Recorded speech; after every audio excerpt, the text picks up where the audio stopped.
국민 여러분 안녕하십니까?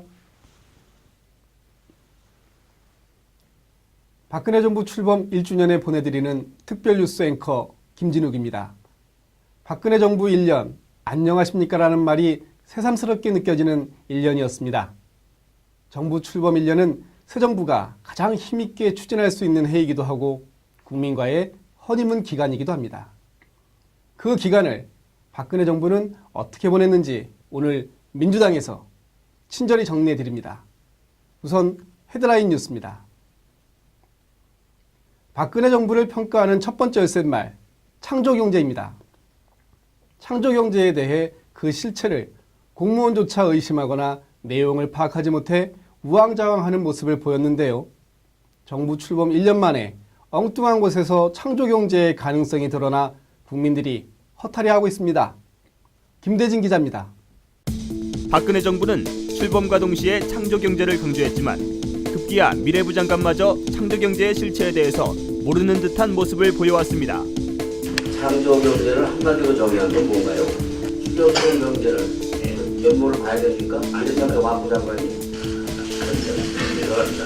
선도형 경제라고 말씀드리겠습니다. 추경공에다 내고 때리는 공무원 당권이라 이렇게 볼 수밖에 없어요. 달리기 위해서 1등을 하려면 어떻게 해야 되느냐라고 물었더니 1등으로 달리면 된다라는 얘기하고 똑같은 얘기라고 생각합니다. 이에 정부는 그간 창조경제에 대한 의문을 싣고자 대통령이 직접 신년 기자회견에서 창조경제에 대해서 설명한 바 있습니다.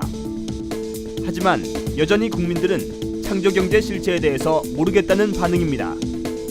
한편 정부가 지난 1년 동안 시민들을 상대로 부과한 교통범칙금 및 과태료가 6,379억 원으로 무려 836억 원가량 증가했다고 합니다. 정부가 서민 허리 휘게 하는 민생정책 실패에 이어 과태료를 폭등시켜 세수를 증대시키는 말 그대로의 창조경제를 실현 중이냐는 국민적 비아냥을 듣고 있습니다. 참 서글픈 현실입니다. 지금까지 김대진이었습니다.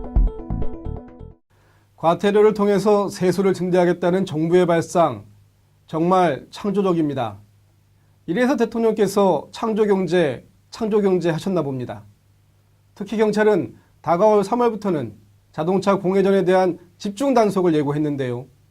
공회전 단속으로 정부 살림이 넉넉해질 수는 있겠지만 국민 살림은 어떻게 하란 말인가요?